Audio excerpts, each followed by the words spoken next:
Some of the characters in this war of mine have addictions, but the little ones introduced a character who has one big old addiction.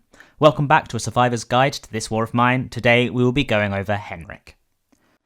Henrik will always be in the game with his grandson Ivano. We'll only cover Henrik here though, as I'm planning a full episode on each of the kids in the game in the future. As with the other guardians, he can share a bed looking after the kid and will be affected more by the mental state of the child that they are protecting.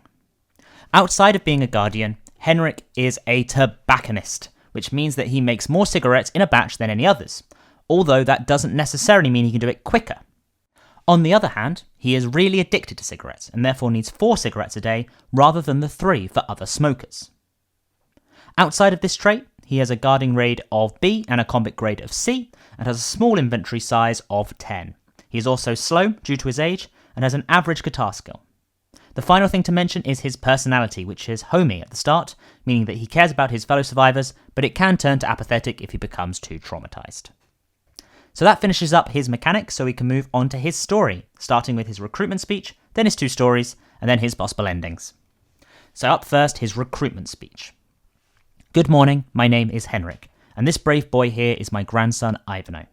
We see you've taken refuge in this building, and we're wondering if perhaps we could join you here. The more the merrier, they say. And I can be useful too.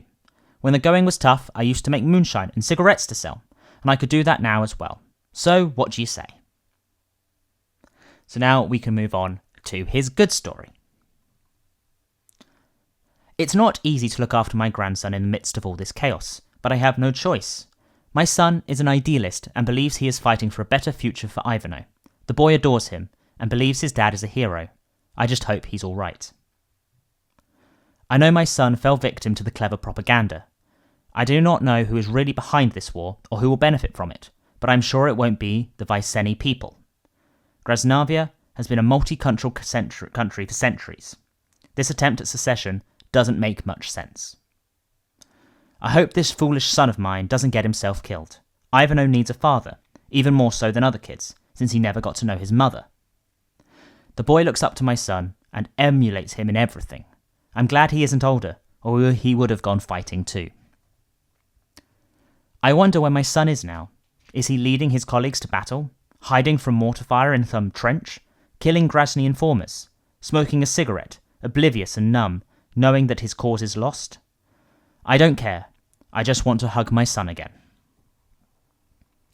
And now we have his bad story. Can you hear the shots? Every time I hear them, I think of my son. Is he the one firing? Is he under fire, about to die? This whole war is madness. I tried to talk some reason into my son, but he wouldn't listen. He has always defied me. My son kept prattling about the liberation of the Viceni people from the Grasny oppression, about freedom and independence. Catchy words used by the hate-mongers. We lived alongside Grasny people in peace for centuries. Why kill them now? But as soon as the opportunity arose, he joined those damned liberation forces. My son doesn't come over to visit. He used to do so when the conflict began, but now that both sides are bogged down in this protracted siege, I never see him. Not that it would be easy for him to find us here. Our house is ruined, and I have no way of letting him know where we are. I have so many questions I'd like to ask my son.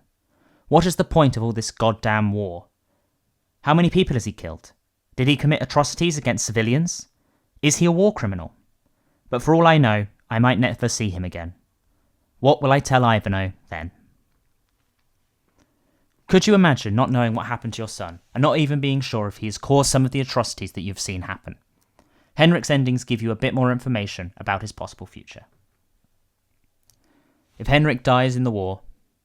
Sadly, Henrik died before he had the chance to reconcile with his son. If Henrik kills himself... Pushed to the edge, Henrik decided life was no longer worth living. What would become of Ivano?